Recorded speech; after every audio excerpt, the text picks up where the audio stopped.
नौजवानों के लिए स्पेशल। आजकल जो माहौल चल रहा है आप देख रहे हैं, मसाइल बढ़ते जा रहे हैं ना। एक सच्ची कहानी है, नाम गायब कर देते हैं, रियल में हुआ तो किसी ने आप बीती सुनाया, बहुत मशहूर हुआ, बाद में वो व्हाट्सएप पे चला सिलसिला। एक लड़का रहता है और एक लड़की रहती है। अब क्या होता है आप समझ गए हैं। वो दोनों कॉलेज में मुलाकात करते हैं, फिर बयान करने की ज़रूरत है नहीं आपको, आजकल सब मालूमात है आपको। दोनों किसी तरीके से घर वालों को मनाने की कोशिश करते हैं, घर वाले नहीं मानते तो दोनों भाग जाते हैं। भाग जाते हैं मतलब रनिंग में हिस्सा नहीं लेते, वो भाग जाते हैं मतलब शादी कर लेते हैं। फिर उसके बाद 3-4 साल गुजर जाते हैं। जब 3-4 साल गुजर जाते हैं तो घर वाले बोलते जान दो, वैसा भी अब भगोड़े तो बन चुके हैं, जिंदगी तो कट चल चुकी है। जबकि शरीयत इस्लामिया में आपको पता है, वली के बगैर अगर कोई लड़की निकाह करती है, वली मतलब उसका बाप या उसका भाई सगा, अगर ये लोग मौजूद ना हो तो जो सगा चचा, सगा मामू, ये इसके वली बन सकते, बेटा भाई जो भी है। हाँ, बेटा भी बनता है, दूसरा सेकंड निकाह अगर किसी का हो रहा है और बेटा मौजूद है जो कि बालिग है। लेकिन ऐसा माहौल अपने पास तो नहीं है, अपने पास में पहले होता था, ठीक है। तो वली के बगैर, अल्लाह के रसूल ने फरमाया, जो औरत, जो लड़की बगैर वली के निकाह करे वो जानिया है, वो जानिया है, वो जानिया है। 3 बार बोले आपने, बहुत बड़ा गुनाह है, जहन्नम में सख्त सजा है, इजाजत जरूरी है। अब वो भाग कर लेते हैं शादी। अब गुजर जाता है टाइम तो वालिदैन भी बोलते हैं कि जाने दो, अब जो हो गया सो हो गया, साथ रहना शुरू कर देते हैं, हंसी खेल आपस में ज़िंदगी बढ़ते रहती है। और देखते देखते गुजर जाते हैं 15-16 साल। अब उसके बाद अब वो जो कपल होता है उनको एक बेटी होती है, वो बेटी भी हो जाती है 15-16 साल, कुछ 20 साल गुजर जाते हैं शादी के। अब वो 17-18 साल कुछ हो जाते हैं उम्र उसकी लड़की की, बेटी की। तो वालिद कहता है कि मैं इसका निकाह कराना चाहता हूँ, मैंने कुछ रिश्ते देखा हूँ अच्छे। तो बेगम साहिबा बोलते हैं कि नहीं नहीं, अभी क्या उम्र है उसकी, शादी कैसे कराएंगे उसकी, मैं तो उसको अभी पढ़ाऊंगी, डॉक्टर बनाऊंगी, ये बनाऊंगी, वो बनाऊंगी। वालिद बोलते हैं कि नहीं, मैं निकाह करवा देना चाहता हूँ उसका। बोलती क्यों ऐसे अचानक, इतना क्यों डिसीजन, बच्ची को तो अपन पढ़ाना चाहते हैं। तो वो जो लड़का आदमी जो रहता है शौहर, वो जो जवाब देता है ना, उससे वो लड़की, वो जो उसकी बीवी है, यानी अब लड़की नहीं औरत, उसके पैरों के नीचे से जमीन निकल जाती है। उसका हस्बैंड बोलता है कि जब हमने भागकर शादी की थी, तुम जब अपने बाप को छोड़कर आई थी, जब तुम्हारी उम्र 17 साल थी,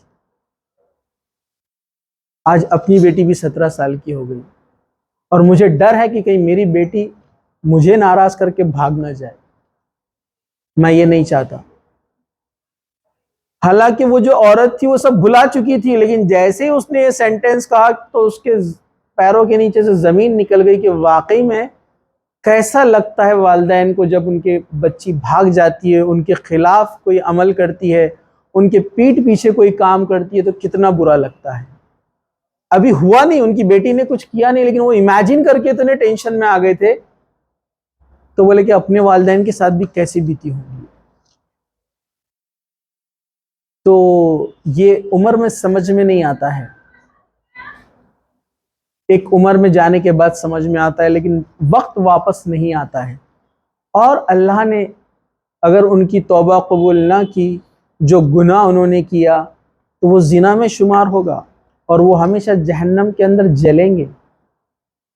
कितनी बुरी बात, कितनी सख्त चीज़ है ना आजकल जो नौजवान लड़के लड़कियां कर रहे हैं, बेझिझक बिंदास व्हाट्सएप, स्नैप, इंस्टा और क्या क्या आ गए हैं, चैटिंग चल रही है उस पर, नामहरम का डिस्कशन चल रहा है।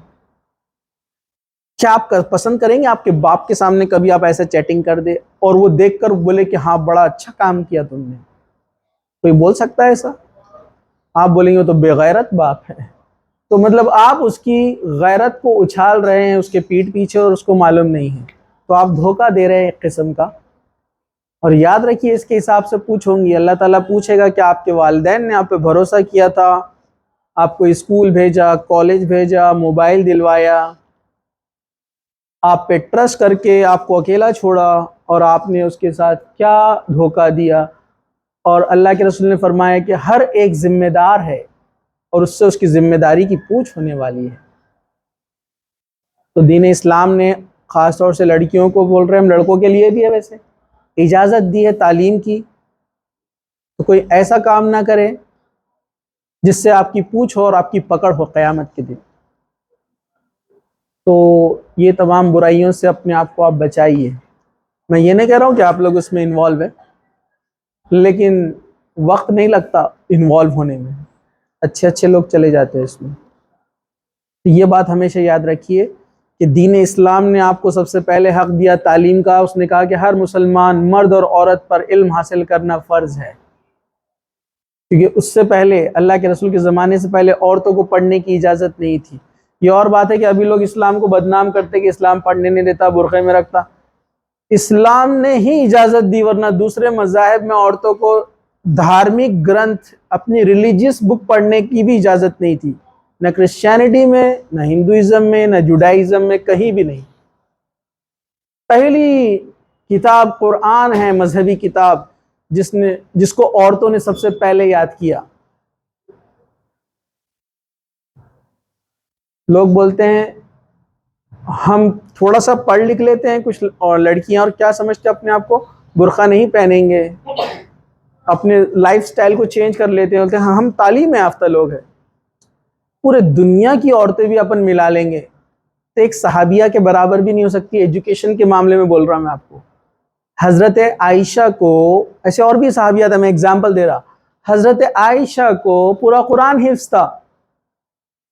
जो बुर्का नहीं पहनती, अपने आप को मॉडर्न कहती है, क्या उसको अपने इस कोर्स की पूरी किताब बाय हार्ट लर्न है? बाय हार्ट लर्न है क्या उसको? मेडिकल का कोर्स की अगर किसी लड़की ने एक मेडिकल की बुक फर्स्ट लेटर से लास्ट लेटर तक लर्न है क्या उसको, बिना मिस्टेक के सीक्वेंस में? एकदम नहीं है।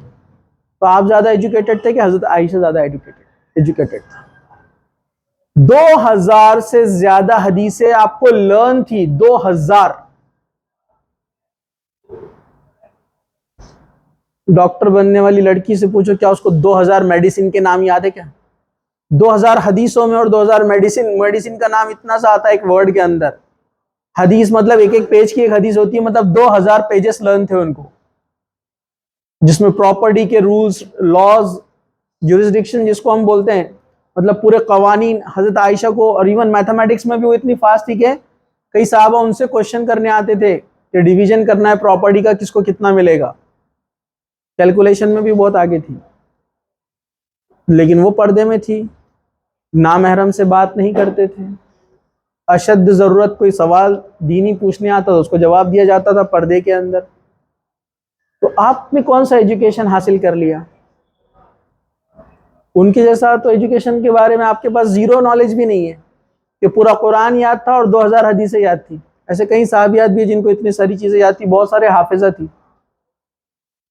तो फिर किस चीज़ की अकड़ और किस चीज़ का घमंड? सिर्फ लड़कियों को नहीं, लड़कों को भी बोल रहा हूँ मैं। थोड़ा सा पढ़ लिख लेते हैं हम, अपने आप को बहुत ज़्यादा समझने लग जाते हैं। तो अपने वालिदैन को ध्यान में रखिए कि वो कैसे आपको पढ़ा रहे हैं, कैसी कुर्बानियाँ दे रहे हैं, और उनके साथ वफादारी का मामला कीजिए। ठीक है, चलिए यही बात बोलना थी आपको।